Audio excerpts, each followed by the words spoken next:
tes temps. Merci pour ces moments. C'est vrai, ces moments de qualité dans la prière, dans l'adoration, dans la louange. Merci pour ta joie qui est présente. Merci pour ta paix qui est là. Merci parce que, eh bien, nous nous réjouissons ce matin encore d'être dans ta maison. Et nous voulons te bénir et nous voulons aussi bénir tous ceux et celles qui n'ont pas pu venir. Seigneur, nous te rendons grâce. Nous les bénissons. Proclamons la bénédiction de l'Éternel sur leur vie. Tu vois ceux qui passent par la maladie. Seigneur, nous prions de les toucher. Tu les guéris parce que tu es celui qui n'a pas changé. Tu es toujours le même.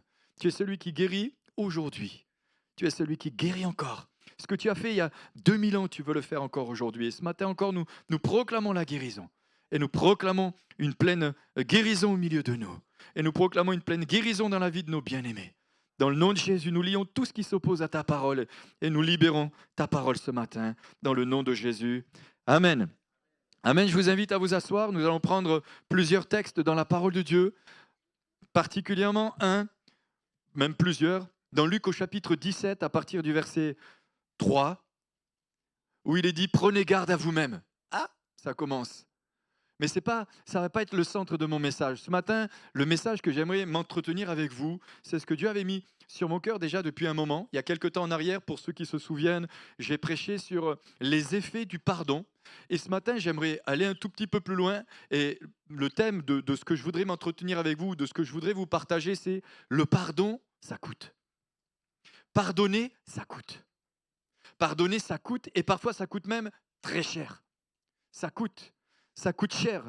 Ça coûte cher parfois dans le renoncement, dans la capitulation. Ça coûte cher de vivre dans le pardon. Ça coûte cher de dire oui, je te pardonne, surtout quand on nous a blessés profondément, surtout quand on a vécu des situations qui nous ont fait mal, qui nous ont meurtris, qui nous ont touchés au plus profond de nous-mêmes. Ça coûte parfois de se dire eh bien, je ne pourrai jamais me venger parce que je lui pardonne. Ah! À qui c'est déjà arrivé de se dire « Ah Seigneur, je suis coincé, je me sens comme dans un étau, je n'ai pas le choix de pardonner, je n'ai pas le choix si je veux avancer, si je veux être heureux, si je veux continuer à avoir une intimité profonde avec mon Seigneur, je n'ai pas le choix de pardonner. » Ça vous est jamais arrivé? Ou d'entendre quelqu'un qui dit « Jamais je ne pardonnerai, jamais ». Vous l'avez déjà entendu? Peut-être même certains du milieu de nous, vous l'avez même déjà dit. Je ne pardonnerai jamais, il m'a fait trop de mal. Ou alors, du style, oh, ça fait tellement de fois qu'il me fait les mêmes choses. Si je pardonne, il va recommencer. Je sais, il va recommencer. Même s'il recommence, pardonne. J'avance. Alors, je voudrais aller plus loin parce que je voudrais quand même lire certains textes qui m'interpellent et sur lesquels on va pouvoir aller un petit peu plus en profondeur. Donc, Luc chapitre 17, à partir du verset 3, il est dit « Prenez garde à vous-même. Si ton frère a péché, reprends-le. » Ah, ça, on aime. Et je trouve que ça, on aime. Et c'est vrai qu'il y en a qui n'ont pas le caractère, mais les autres, ils aiment. J'appelle ça les justiciers chrétiens. Ils aiment aller voir les autres pour leur dire tout ce qu'ils ont à leur dire. Nous, ça nous est arrivé combien de fois, même nous qui sommes pasteurs, même nous qui sommes dans le ministère, des fois, on vient et on sent qu'il y a un plaisir à essayer de mettre le doigt sur un truc qu'on a raté. Reprends-les. Mais le début de ce verset dit « Prends garde à toi-même ». Quand je lis ça et quand je reméditais ça ce matin, j'avais l'impression de voir Zorro. Prends garde. Attention. Tu ne sais pas ce qui va t'arriver, mais fais attention. Toi qui veux être un justicier ou toi qui veux reprendre les autres, sois sûr de ne pas être sur une pente glissante ou sois sûr que tu en as la capacité. Prends garde à toi-même. Prenez garde à vous-même. Si ton frère a péché, reprends-le. S'il se repent, pardonne-lui. S'il se repent, pardonne-lui. Moi, je me souviens d'une époque de l'Église.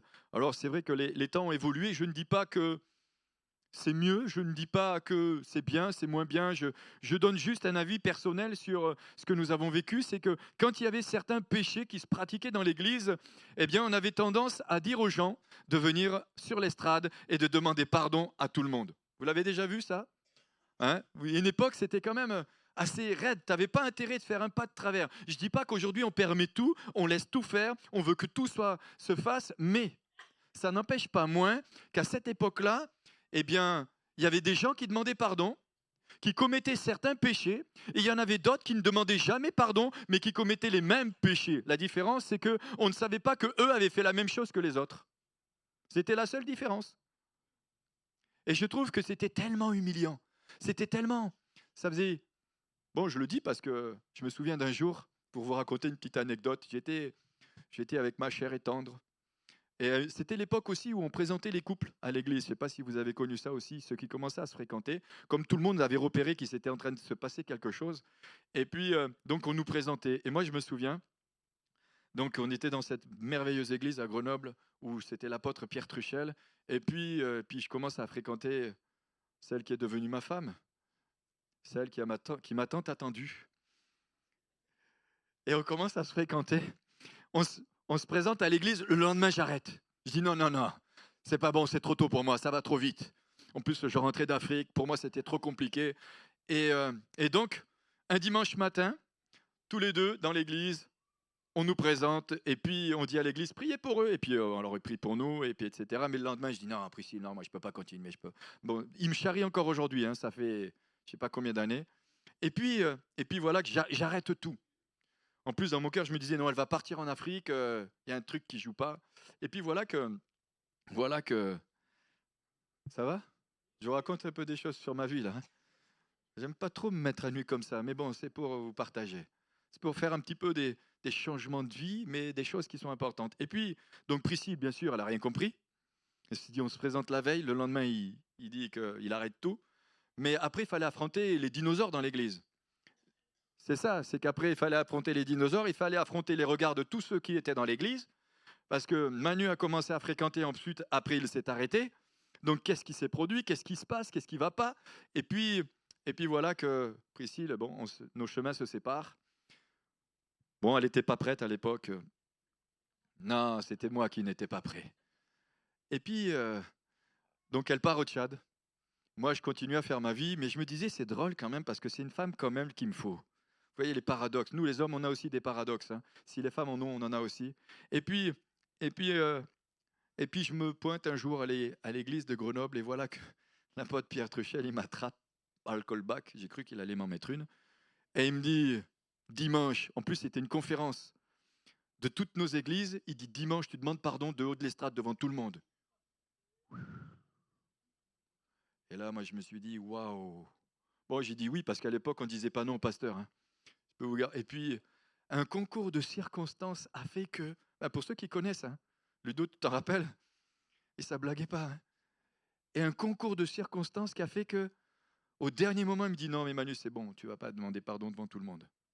Mais la Bible, elle le dit, si ton frère a péché, va et reprends-le, c'est une chose. Mais s'il se repent, s'il se repent, pourquoi tout le monde doit être au courant? Pourquoi tout le monde doit le savoir? Pourquoi tout le monde doit savoir ce que cette personne a pu faire? Dans le secret ou pas dans le secret? Alors, rassurez-vous, ça a pris 4 ans. Mais après 4 ans, on s'est retrouvés. Ah, c'est beau. Elle était tellement belle, tellement transformée, tellement incroyable. La transformer, c'était pas le bon mot? Ah bon? Ah bon? Ouais, je vais trouver un autre mot. Mais c'était rayonnante. Elle brillait en mon contact. Mais juste avant, elle m'a fait un coup. Alors on est parti. Juste avant, on se retrouve à Saint-Laurent-du-Pont. Et moi, la fleur au fusil, nous les gars, on n'a rien compris à la vie parfois. Et puis moi, 4 ans, c'était pas tout à fait 4 ans, c'était écoulé ou à peu près.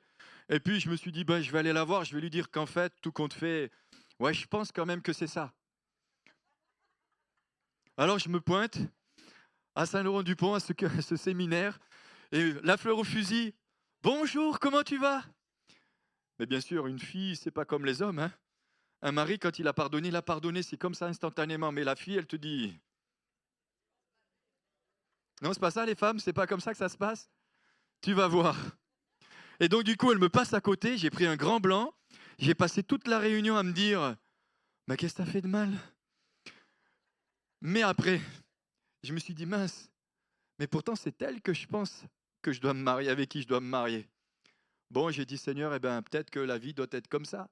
Et le temps a passé, puis à un moment donné, quelques temps après, je reçois un coup de fil, et elle me dit, Manu, il faut qu'on fasse le point, on va faire le point. Et puis on s'est retrouvés, on s'est revus, on s'est pardonné, elle m'a pardonné. Bon, elle m'en fait voir depuis 22 ans quand même depuis. Non, c'est pas vrai, elle m'a pardonné. Tout ça pour dire quoi? Pour dire que si ton frère a péché, va entre toi et lui seul.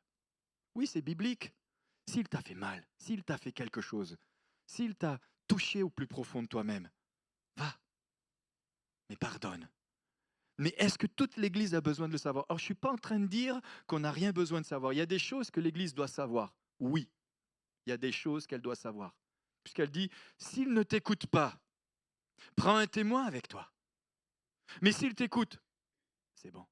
Par contre, il y a des situations complexes que nous pouvons traverser dans l'Église, où il y a des situations où je parlerai particulièrement pour des personnes qui commettent des divisions ou qui amènent l'Église sur un terrain où ça divise, etc. etc. Si tu le reprends, il se repent. S'il ne se repent pas, avec un autre témoin, alors à la fin, tu dis à l'Église. Et c'est pour ça qu'il y a certaines choses que nous avons le droit de dire, et nous avons le devoir de le dire, de l'expliquer, d'expliquer quelle est telle et telle situation.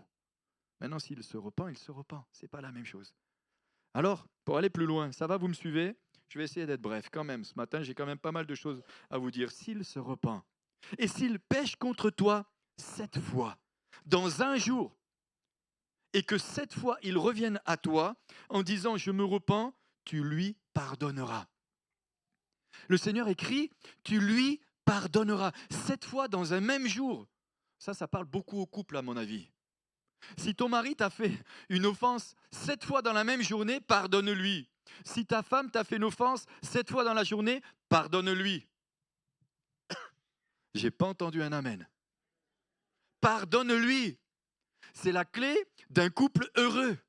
D'ailleurs, c'est la base, on en parle. Le pardon, c'est la clé pour être heureux. Et si nous voulons vivre heureux et joyeux dans notre famille, dans notre couple, apprenons à nous pardonner les uns les autres. Mais apprenons à nous pardonner aussi dans notre couple. Oui, mais là, tu ne peux pas t'imaginer ce qu'il m'a fait. Ou tu ne peux pas t'imaginer ce qu'elle m'a fait. Maintenant, c'est j'en ai trop, c'est trop. D'ailleurs, il y avait une petite pub à l'époque, c'était quand c'est trop picot. Vous la connaissez pour les aînés.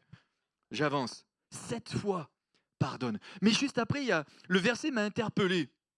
Et les apôtres dirent à Jésus, Jésus, augmente-nous la foi. Et là, on voit que le pardon n'est pas aussi facile. Et ce n'est pas aussi simple qu'on pourrait le dire lors d'une prédication. C'est pas si facile, c'est pas si simple. On a tous du vécu, on a tous un héritage, on a tous vécu des blessures, et nous avons tous été blessés par quelqu'un, mais nous avons tous aussi blessé quelqu'un. Qui peut dire ce matin dans ce lieu qu'il n'a jamais été blessé par personne? Personne ne peut le dire. Mais qui peut dire aussi je n'ai jamais blessé personne?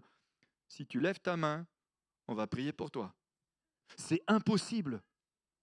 C'est impossible. Mais par contre, le Seigneur Jésus nous donne, je vais le dire de cette manière, un commandement. Pardonne. Pardonne. Et je peux dire qu'il y a des situations dans nos vies qui prennent du temps à pardonner. Oui, c'est vrai. Il y a des blessures, il y a des douleurs. On verra certains textes tout à l'heure où ça peut prendre des années et des années. Mais on doit y arriver. Tu dois y arriver parce que tout est possible à celui qui croit. Tout est possible parce que je crois aussi profondément qu'on est plus heureux quand on finit par réussir à pardonner que de vivre dans l'amertume. On est plus heureux. On est plus heureux même si l'offense qui m'a été faite est grave et profonde. Même si elle est grave, même si elle est profonde, même si elle m'a touché au plus profond de moi-même. Et je ferai juste une petite allusion comme ça à une femme qui a pu être violée ou vécu l'inceste. Je le dis. Récemment, nous sommes allés dans une église et j'ai justement enseigné sur le pardon. Et puis, j'ai senti dans mon cœur qu'il fallait faire un appel pour le pardon. Et puis, pour tous ceux qui étaient devant, je leur ai dit, mais mettez simplement votre main, vous qui avez vécu un inceste. J'ai été surpris du nombre de personnes qui ont mis leurs mains sur leur cœur. Et on a prié. Il y a eu des véritables délivrances. Et je vais juste dire comme ça, parce que quelqu'un m'a dit, je leur ai dit non, c'était des Européens. Comme si on a l'impression que ces choses-là, c'est qu'ailleurs. C'était interpellant.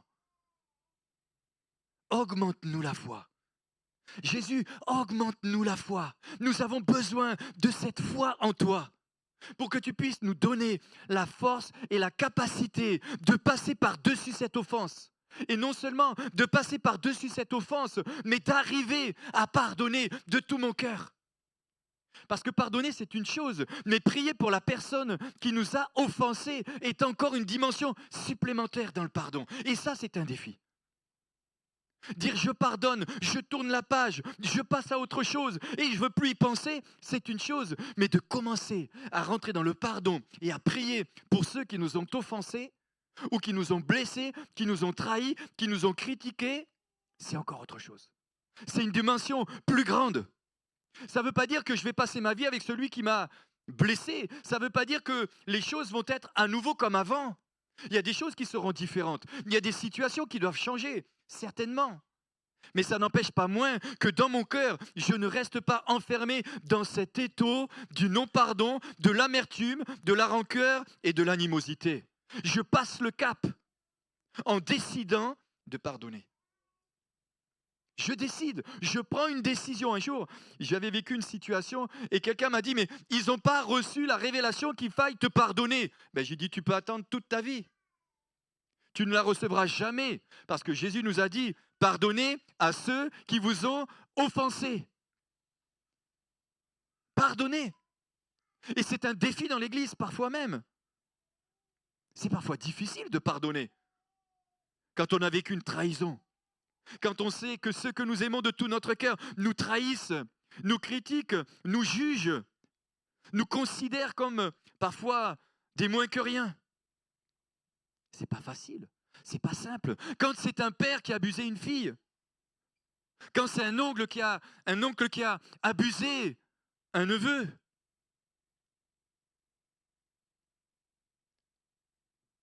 pas facile, pas simple. Quand c'est une femme qui a été violée, moi j'ai 4 filles et une femme. J'ai dit, Seigneur, qu'une chose pareille ne nous arrive jamais.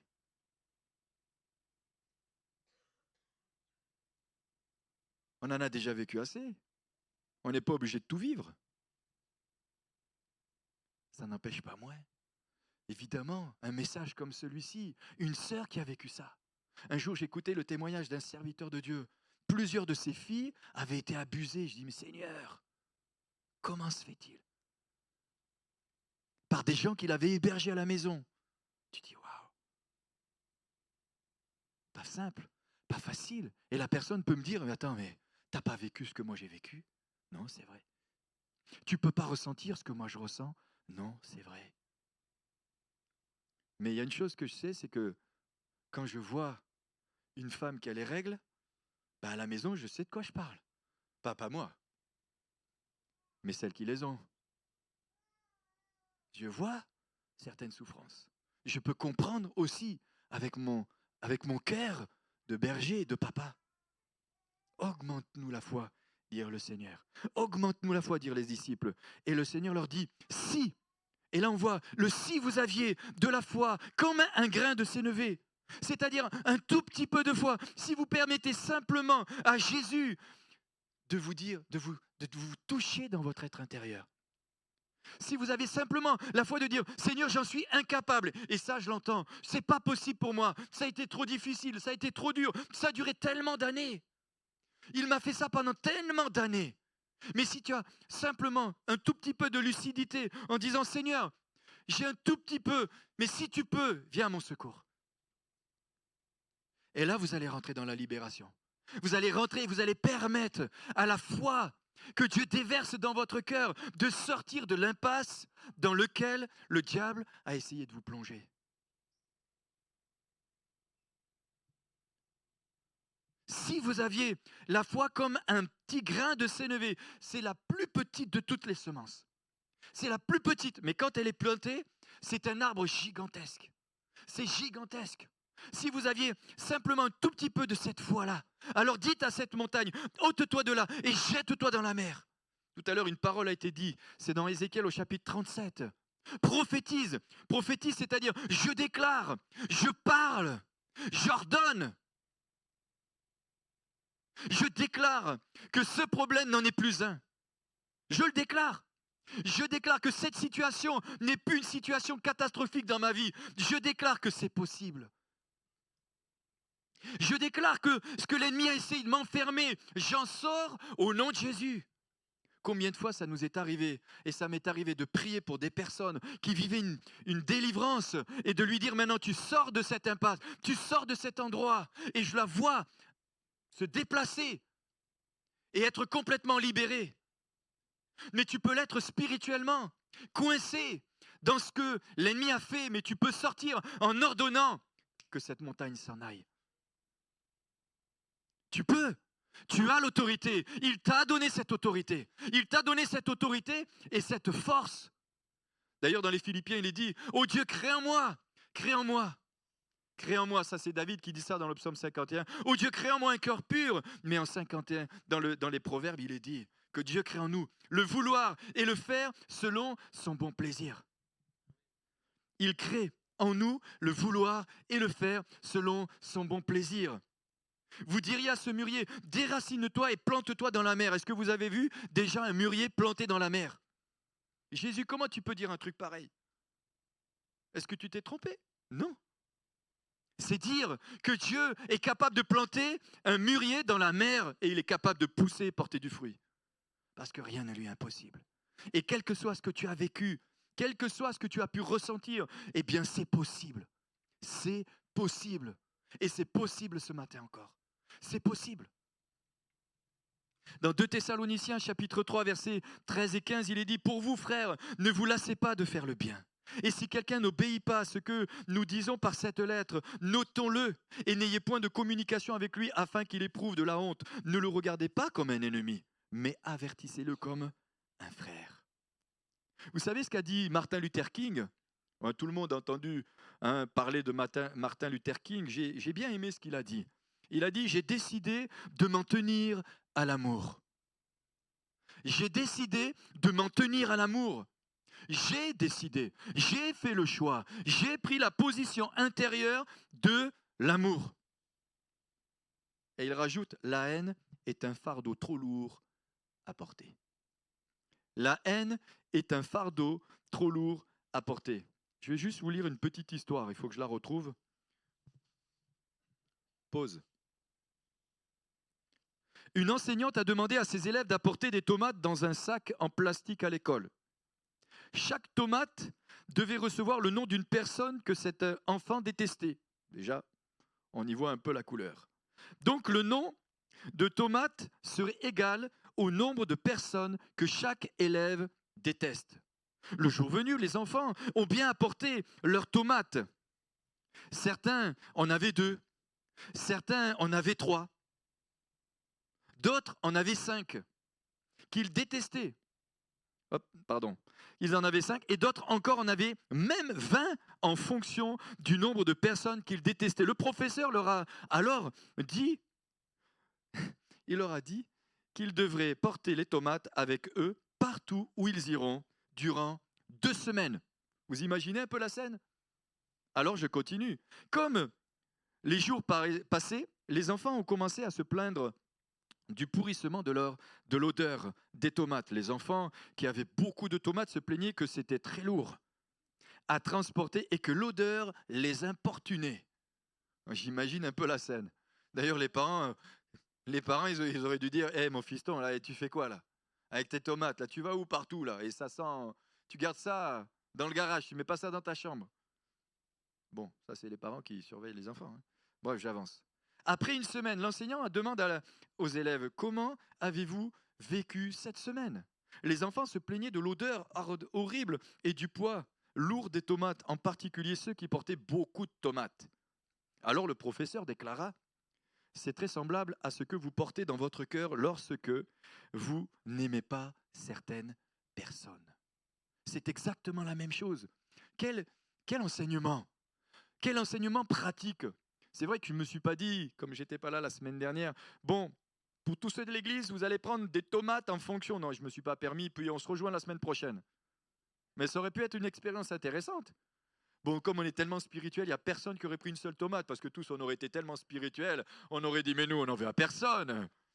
Nous, on a déjà pardonné à tout le monde. Frère, quand même, comment tu peux oser nous poser une telle question? Non? C'est pas un peu comme ça qu'on est?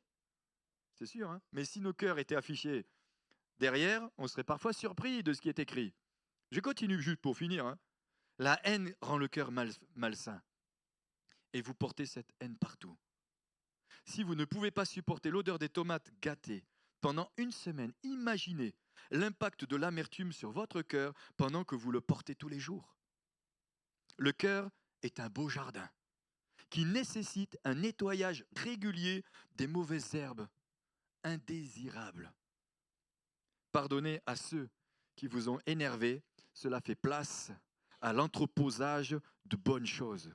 Alors je continue parce que j'ai tellement de choses à vous dire ce matin que je voudrais quand même aller un petit peu plus loin. Martin Luther King, il a pris la décision d'aimer.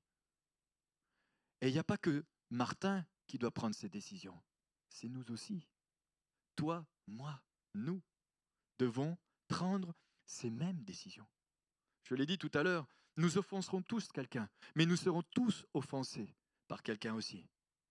Alors, je me suis dit que je voulais juste vous donner quelques points rapides, comme ça, rapidement, parce que le temps passe et l'horloge, je ne sais pas ce qu'elle fait, elle court toujours trop vite celle-là.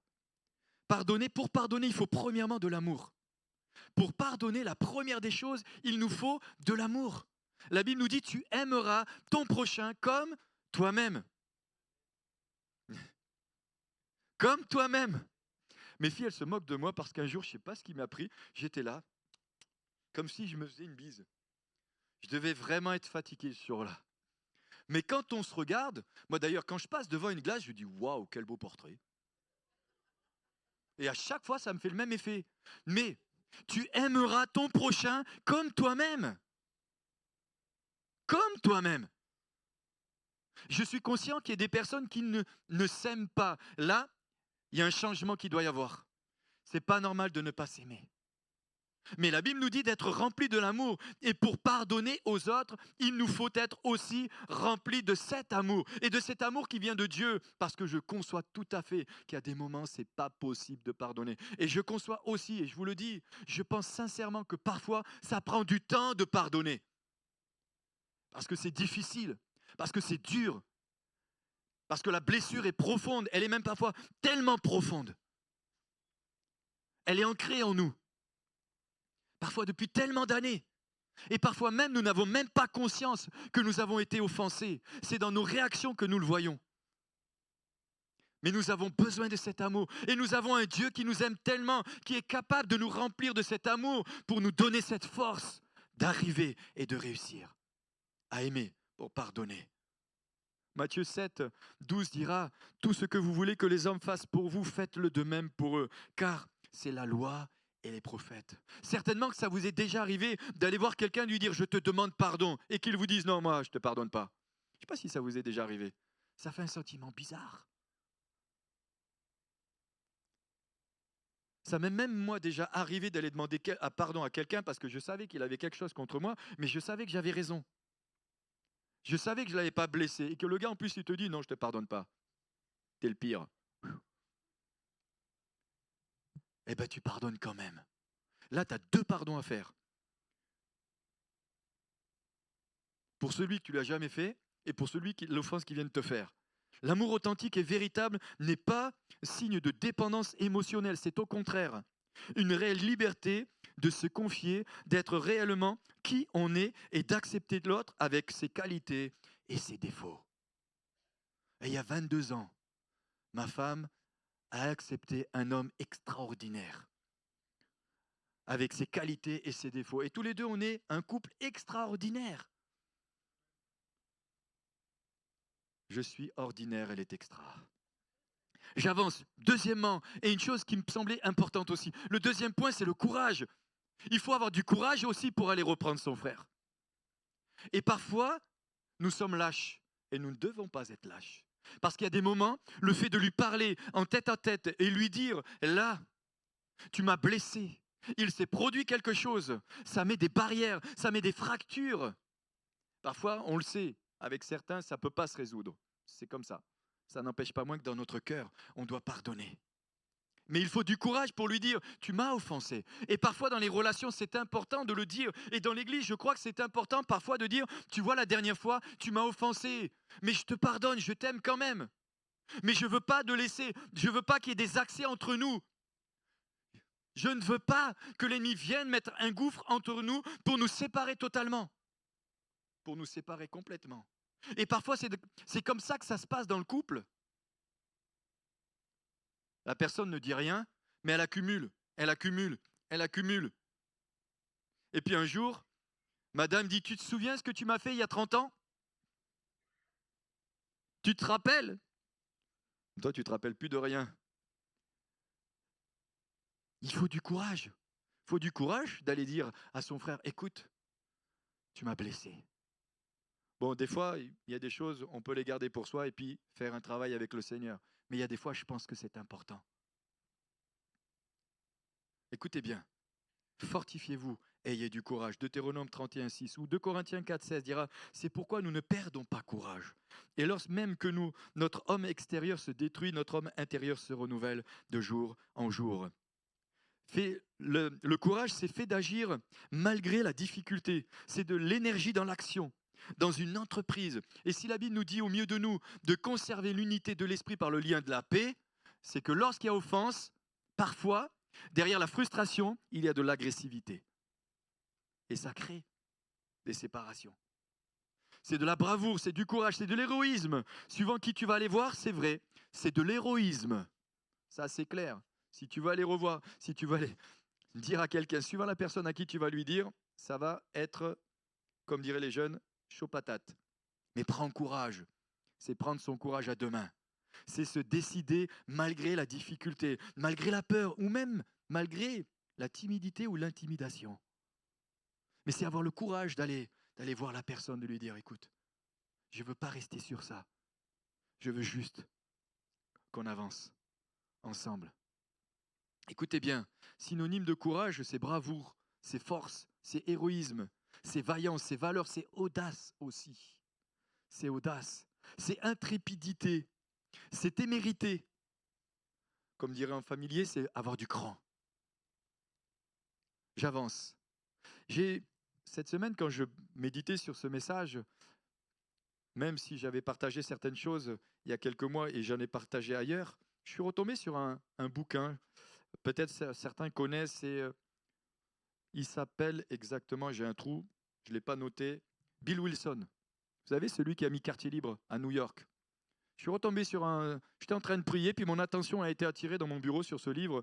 Et dans son livre, il était écrit quelque chose qui était tellement intéressant parce que ça nous a marqué ces derniers temps avec Priscille lorsque nous étions au Congo-Brazzaville et que nous sommes allés à Pointe-Noire. De Pointe-Noire, on est allé dans un endroit, je vous avais montré les photos, où c'était le démarrage ou le départ de ceux qui partaient en tant qu'esclaves. Et dans son livre, je suis retombé sur un combat d'un homme. Le combat d'un homme, peut-être certains connaissent William Wilberforce. Connaissez? Il a combattu contre la traite des esclaves pendant plus de 40 ans.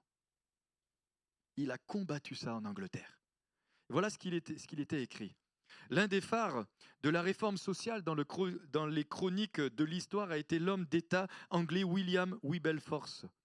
Wilberforce a été l'homme politique clé dans la lutte contre l'abolition du commerce des esclaves. Il n'était pas plus haut que 3 pommes, mais il était un géant par son courage et sa ténacité dans le combat qu'il a mené contre un trafic qui jouissait d'une grande popularité. Il croyait dans cette cause à laquelle il a consacré la totalité de sa vie d'adulte. Le 23 février 1807, Wilberforce a pénétré dans le Parlement, sachant que le jour décisif était venu. Pendant plus de 40 ans, William avait mené le combat contre le trafic des esclaves. Ce jour allait marquer le couronnement de l'œuvre de sa vie. À la fin de la journée, la Chambre a voté à 283 contre 6 l'abolition du commerce des esclaves. Le courage de reprendre. Le courage de dire ce que tu fais là, c'est pas bien. Ce que tu fais là, c'est mal.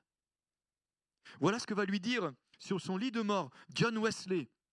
Il a écrit à Will Belfort, je ne vois pas comment vous pourriez l'emporter dans votre glorieuse tentative pour vous opposer à cette exécrable infamie et qui est le chancre de la religion, de l'Angleterre et de la nature humaine. À moins que Dieu ne vous ait appelé à cette mission particulière, l'opposition des hommes et des démons aura raison de vous. Mais, si Dieu est pour vous, si Dieu est pour vous, qui sera contre vous?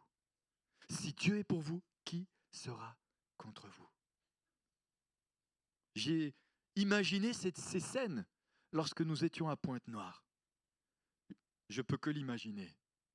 Mais le panorama était merveilleux, avec des manguiers incroyables, une vue magnifique. Et tu ne peux pas t'imaginer qu'il y a plus de 100 ans, des gens étaient attachés et étaient livrés.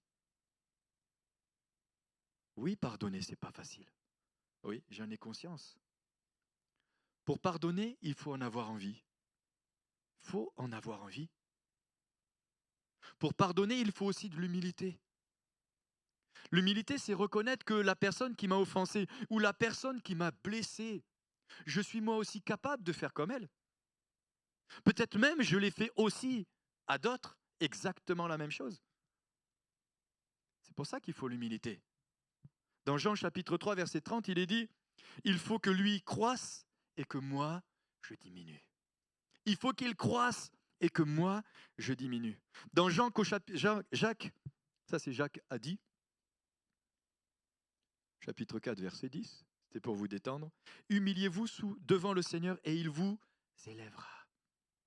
1 Pierre 3, 8, enfin, soyez tous animés des mêmes pensées et des mêmes sentiments pleins d'amour fraternel, de compassion, d'humilité.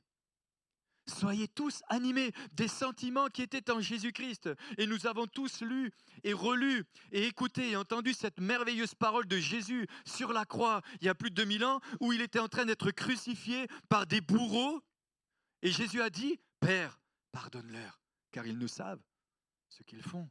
Pardonne-leur, pardonne-leur. Quelle force, quel courage, quelle autorité, mais quelle humilité. Moi, je l'ai déjà dit, tu me marches sur le pied ou tu me coupes la route, ou je sens que la chair remonte. Jésus sur la croix dira, Père, pardonne-leur. Ils ne savent. Et, bien-aimés,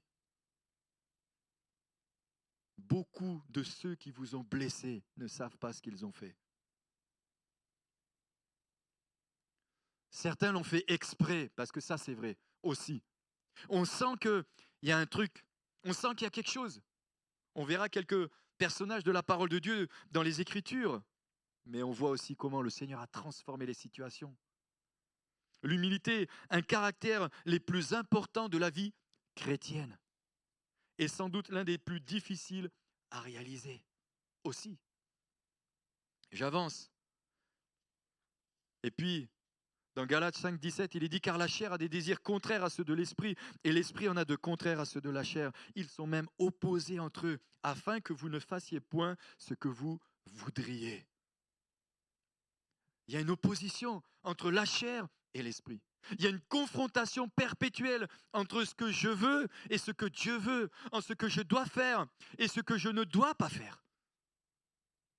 Il y a une confrontation intérieure. C'est difficile, c'est pas simple, mais c'est possible parce que nous déclarons que nous sommes le temple du Saint-Esprit. Nous sommes, et nous le chantons, et nous l'avons chanté encore tout à l'heure. Nous sommes le temple du Saint-Esprit. Je l'ai dit, il faut de la foi, croire que Dieu te donne la force pour pardonner. Il faut aussi une intimité profonde avec le Seigneur Jésus. Il faut une intimité profonde avec lui. L'intimité avec Dieu. Il faut être proche de Dieu pour avoir la capacité de pardonner. Dans Jean chapitre 15, verset 7, il est dit, « Si vous demeurez en moi et que mes paroles demeurent en vous, demandez ce que vous voudrez et cela vous sera accordé. » Il faut être aussi irréprochable. Alors là, ça c'est autre chose. Je me souviens d'un jour, un gars, un soir, à une réunion, il vient, une réunion de prière, il avait plein de choses comme reproches à nous faire. On ne le connaît ni d'Adam, ni d'Ève, on ne connaît pas. Je dis, mais tu nous veux quoi? Il avait tellement... Et puis un jour, on avait des drapeaux. Il y en a un autre, il vient. Il y avait des drapeaux. Il me dit, tu te souviens? Et puis il revient des années plus tard. Tu te souviens des drapeaux? Je dis, oui, on avait des drapeaux. Ouais, mais tu avais tel et tel drapeau. Et alors? Et les gars, mais irréprochable. Et je lui dis, qui t'a baptisé? Il me dit, non, je te le dis pas. Mais attends, allez, va voir si je ne suis pas ailleurs. Mais je lui ai pardonné, avec amour. Je lui ai dit, au revoir. Non mais, irréprochable. Sommes-nous irréprochables devant le Seigneur? Alors, ça va, au milieu de nous, je n'ai pas le souvenir qu'il y a des oraux qui ont toujours envie d'aller reprendre les autres, mais je vous partage ça quand même. Qui n'a jamais blessé personne? Par contre, si tu sens dans ton cœur que c'est important de lui parler, il faut le faire. Il faut que tu le fasses. Ne venez pas tous me voir à la fin du culte non plus. Mais il faut le faire. Il faut le faire. Parce que si nous ne le faisons pas, l'ennemi utilise ça pour mettre de l'amertume, de l'animosité, de la rancœur, même pour te faire quitter l'église. Même pour te faire quitter l'église. J'avance. L'enseignant, je vous l'ai lu. Vivre, pardonner une fois, c'est une chose, mais vivre dans le pardon, c'est encore autre chose. Ça doit être un concept, une façon de vivre, un style de vie. Et nous n'avons pas le choix, en tant que disciples du Seigneur Jésus, de vivre de cette manière. Jésus nous a montré l'exemple. Il a enseigné les disciples sur le pardon.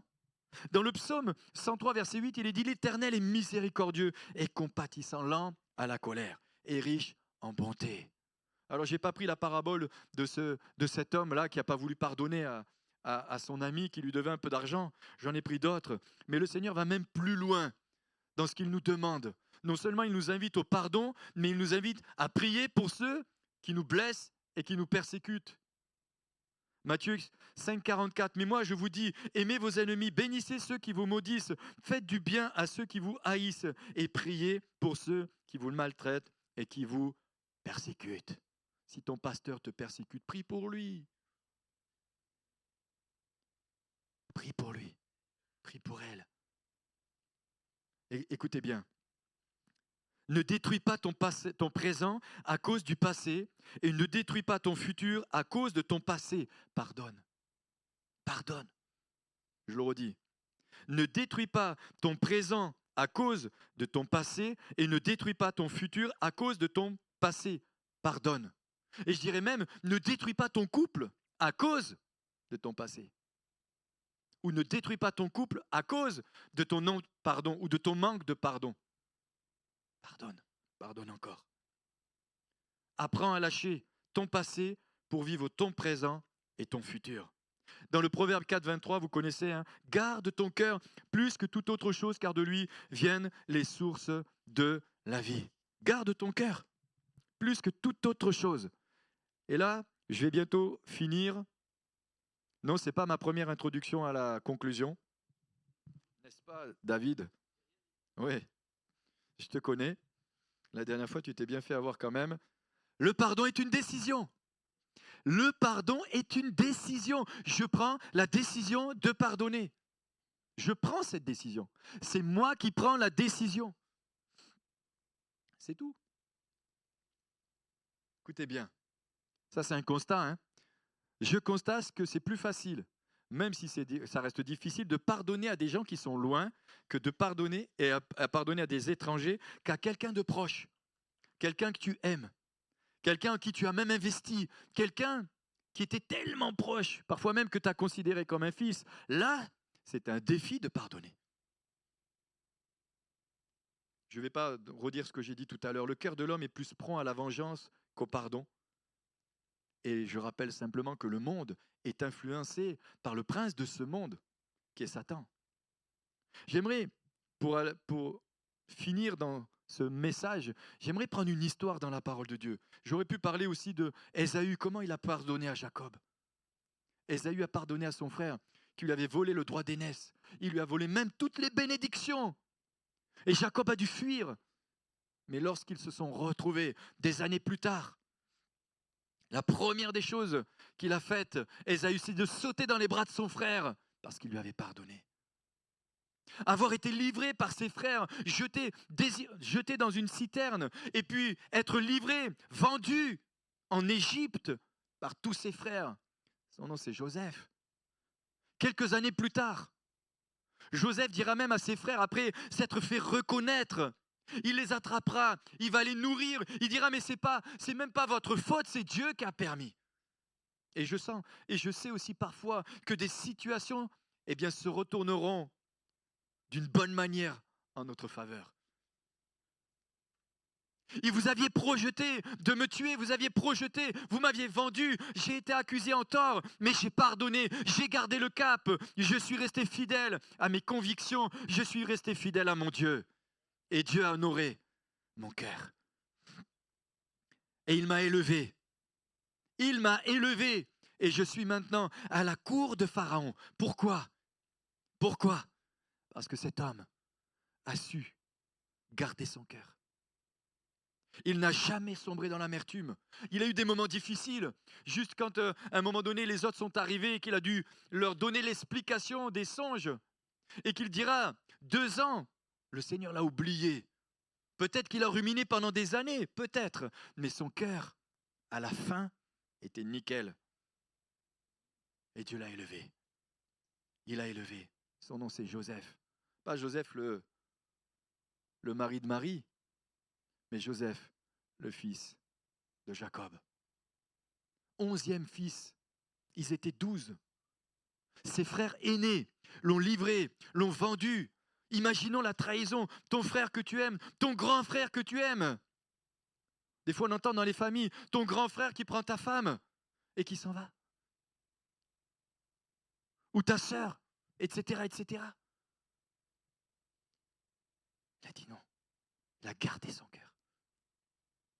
Et puis je pourrais en prendre d'autres, j'en avais noté quelques-uns encore. Jésus à la croix qui dira Père pardonne. Étienne qui est en train d'être lapidé. On lui jette des cailloux. Il dit ne leur impute pas ce péché. Il dit mais Seigneur, la capacité que ces hommes ont eue. Et je conclus mon message. Et c'est pour ça que j'inviterai les musiciens à me rejoindre, mais je vais juste donner 2-3 choses avant pour éviter que vous soyez perturbés par leur avancement jusque sur l'estrade. Il y a une étude publiée par le révérend, la revue Journal, pourquoi révérend, je ne sais pas. Une étude a été publiée le 9 octobre 2016, alors elle date un petit peu, mais bon. C'est Off-Height, je le dis peut-être mal, psychologie, je le dis aussi bien que David d'ailleurs, faite par des chercheurs de Luther College, montre que le fait de ne pas pardonner affecte la santé mentale. Ce fait augmente le risque d'être exposé au stress, aux troubles psychiques et psychologiques au cours de la vie. Pardonner est une libération.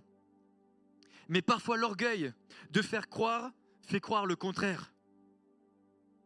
Et l'ennemi vient pour te faire croire qu'il ne te faut surtout pas pardonner. Ou qu'il a déjà passé les limites. J'aime bien le sport et je suis le foot un petit peu. Et je me rappelle en 98, pour ceux qui connaissent, l'équipe de France avait gagné la Coupe du Monde. Et c'est à cette époque, j'avais déjà arrêté depuis un certain temps et je me suis dit, waouh, ils ont réussi à le faire sans moi. Je me disais, waouh, comment ils ont fait? Non mais vous blaguez, mais j'étais tellement orgueilleux, je pensais que personne n'était aussi bon que moi. Ah non, bon, vous ne m'avez pas connu à l'époque où je jouais au foot, mais n'empêche que le sélectionneur a dit quelque chose qui m'a marqué. Il avait tellement entendu de critiques, il avait tellement entendu de jugements, de critiques, de paroles, des journalistes écrits dans des journaux, que lorsqu'il a gagné la Coupe du Monde, on lui a dit, est-ce que vous allez leur pardonner? Il a dit ouvertement, je ne leur pardonnerai jamais. Est-ce qu'il y en a qui ont entendu cette parole? Je ne leur pardonnerai jamais. J'espère que depuis, il l'a fait. J'espère qu'il l'a fait depuis. Je n'ai pas entendu, mais j'espère, parce que s'il veut rentrer dans le ciel, il va falloir qu'il passe par cette case. Jamais. Il a dit jamais. J'ai dit tout à l'heure qu'il y avait des situations qui étaient tellement difficiles. J'aimerais juste revenir pour conclure mon message sur l'inceste qu'a vécu Tamar. Dans 2 Samuel au chapitre 13. Pour ceux qui connaissent cette histoire, il est dit au verset 1, « Après cela, voici ce qui arriva Absalom, fils de David, avait une sœur qui était belle et qui se nommait Tamar. Et Amnon, fils de David, l'aima. Amnon l'aima. Il est dit, mais il avait dans son entourage des gens qui n'étaient pas très corrects. Et parfois, nous devons veiller aussi à notre entourage. Et nous devons veiller aussi sur ceux qui nous entourent. Parce que parfois, ceux qui nous entourent ne sont pas véritablement de véritables conseillers ou de bons conseillers, ou ils auront des conseils qui seront nocifs pour notre vie. Et si tu en as un qui te dit ne pardonne jamais, déjà ce conseil-là, tu ne peux pas l'accepter. Et voilà ce qu'il va lui dire. Amnon avait un ami nommé Yehonadab, fils de Shiméa, frère de David. Et Yehonadab était un homme très habile. Et il lui dit, pourquoi parais-tu ainsi chaque matin, plus misérable, toi fils de roi? Ne veux-tu pas me le dire? Amnon lui répondit, j'aime Tamar, sœur de mon frère Absalom. Ce qu'il ne dit pas, c'est que c'est aussi sa demi-sœur. Et ce qu'il ne dit pas non plus, c'est que c'est le fils aîné. C'est le fils aîné du roi David, de ce grand roi. Cet homme incroyable, un guerrier hors pair, mais qui a commis une grosse bêtise à un moment donné dans sa vie. Qui a commis une grosse bêtise dans sa marche. Il lui dit, pourquoi parais-tu? Yehonadab lui dit, mets-toi au lit et fais le malade. Quand ton père viendra te voir, tu lui diras, permets à ma sœur Tamar de venir pour me donner de la nourriture. Voilà le conseil qu'il va lui donner. Il va lui dire, fais semblant d'être malade et demande au roi ou à ton père, qui est la même personne, de venir, d'envoyer ta sœur pour qu'elle fasse un gâteau. Et quel rapport? Et lui, au lieu de rejeter ce conseil, va commencer à rentrer dans cette stratégie. Et sa sœur va venir et va commencer à lui faire un gâteau. David envoya dire à Tamar dans l'intérieur des appartements. En plus, David a été l'instrument de l'inceste dans sa propre maison. Il a été l'instrument de l'inceste dans sa propre maison. Et peut-être quelqu'un a vécu la même chose. Et tu as peut-être vécu cette injustice dans ta vie. Et tu souffres. Et tu souffres. Et tu souffres beaucoup. Mais il y a une solution. Il y a une solution. Et la solution, c'est Jésus. Il y a une solution. C'est Jésus qui peut te donner la capacité de pardonner à celui qui t'a touché dans ta plus profonde intimité. Et là, cette sœur, elle va venir, cette femme va venir, Tamar, alla dans la maison de son frère Amnon qui était couché. Elle prit de la pâte, le pétrit. La pétrit, prépara devant lui des gâteaux et fit cuire. Elle prit ensuite la poêle, etc. Alors Amnon dit à Tamar, apporte la nourriture dans la chambre. Apporte la nourriture dans la chambre. Et nous verrons qu'en réalité, cet homme-là n'était pas amoureux de sa sœur. Il l'a convoitée à cause de sa beauté. Et tu peux même avoir été l'objet de quelqu'un qui t'a fait du mal.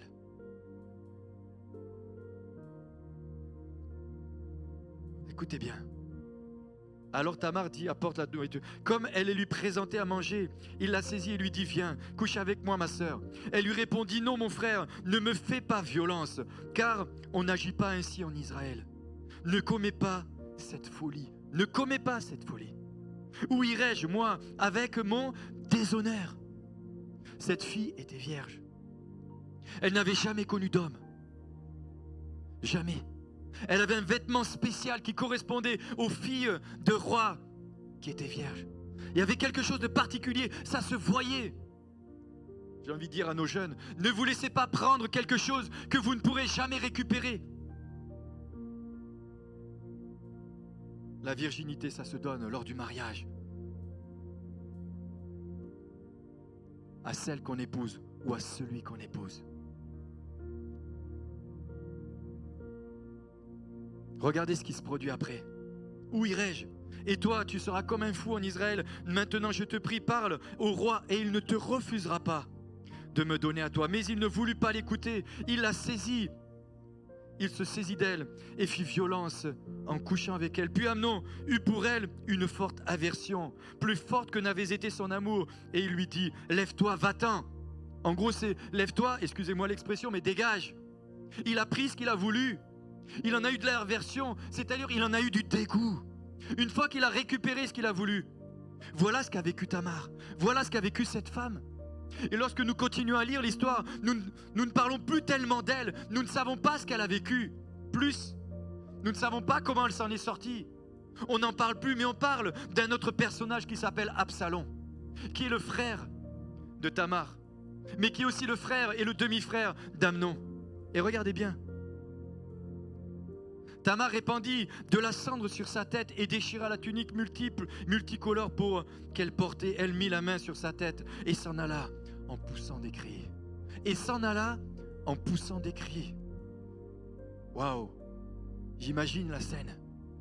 J'imagine la colère de son frère aussi, qui va dire, son frère Absalom lui dit, ton frère Amnon a-t-il été avec toi?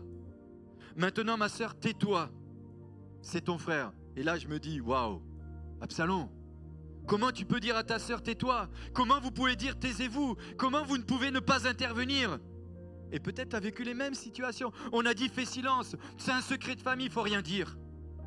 C'est quand même le fils du roi, c'est quand même un de ses fils. Non, dis rien, tais-toi. Subis, encaisse. Vis ce que tu vis. Tais-toi. Waouh. Et ce matin, c'est peut-être le moment de l'apporter à Jésus et de dire non, je ne me tais pas, je te l'apporte Jésus. Mais je pardonne à cet homme. Je pardonne à cette femme. Je pardonne l'offense qu'il m'a faite.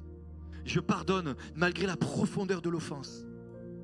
Vous imaginez le déshonneur qui était sur cette femme, le déshonneur qu'elle a vécu, le déshonneur qu'elle a subi, le déshonneur devant tout Israël, devant son propre père, devant son frère, devant sa famille. Ce déshonneur jusqu'à nous qui avons l'histoire. Alors j'avance.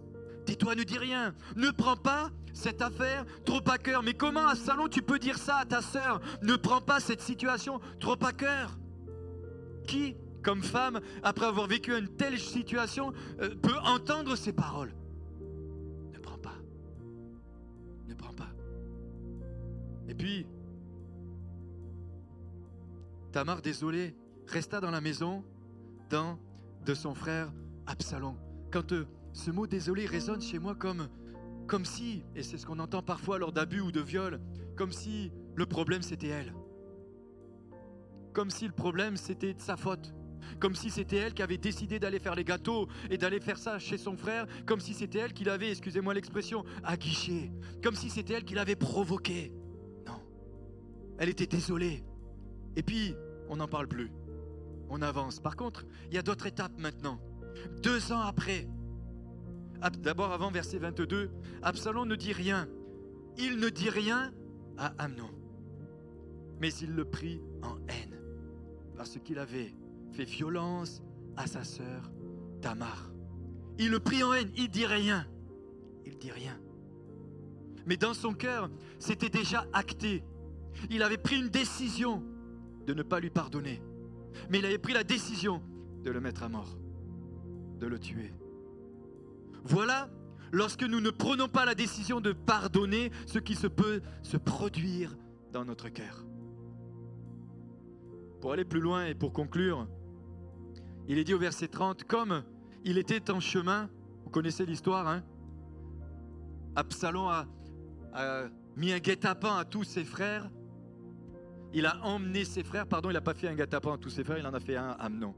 Il a fait une organisation, une rencontre de famille où il y a eu un bon repas, un bon gueuleton, et il a donné des ordres à certains en disant, écoute bien, quand Amnon sera un petit peu éméché, quand il aura un petit coup dans l'aile, eh bien là, vous le tuez. 2 ans plus tard. Voilà ce qu'a produit la haine dans son cœur. Voilà ce qu'a produit dans son cœur cette haine. C'est qu'elle ne s'est pas manifestée sur le moment, mais elle s'est manifestée à un moment. Elle est sortie parce que le pardon n'a pas été là.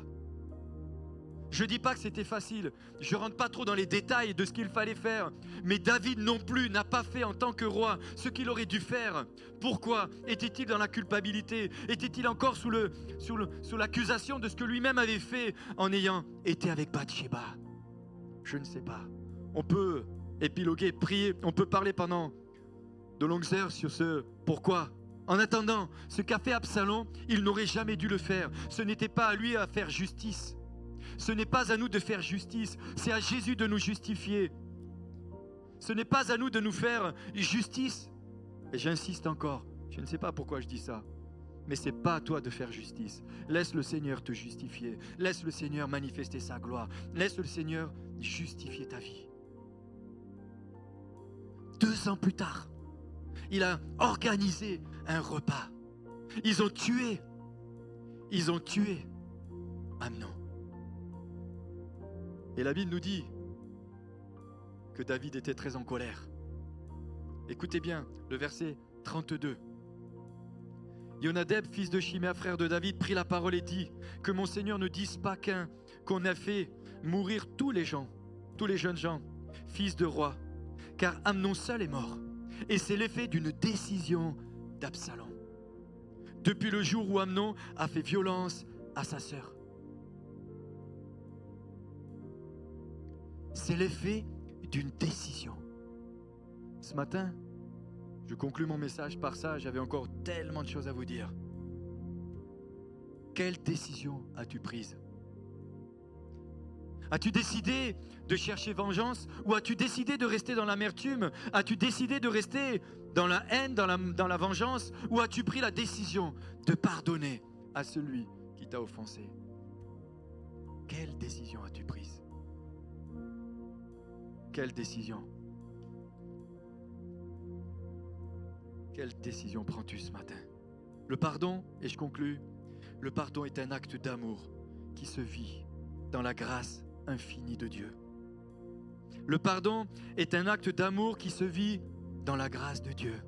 Si nous pouvons pardonner aux autres, c'est parce que Jésus nous a pardonnés. Et il dira encore dans les Écritures, pardonne-nous nos offenses comme nous pardonnons à ceux qui nous ont offensés. Nous serons pardonnés en fonction de la manière dont nous allons pardonner aux autres. Absalom est mort. Non seulement il s'est rebellé contre son propre frère, non seulement il s'est vengé, mais sa vengeance l'a mené à la mort. Et si ce matin nous pouvons nous présenter devant le trône de la grâce, si nous pouvons nous présenter devant Dieu et si nous pouvons adorer comme nous l'avons fait tout à l'heure, c'est parce que nous avons été graciés. Et si nous avons été graciés, nous devons nous aussi rentrer dans la dimension de la grâce envers ceux qui nous ont offensés.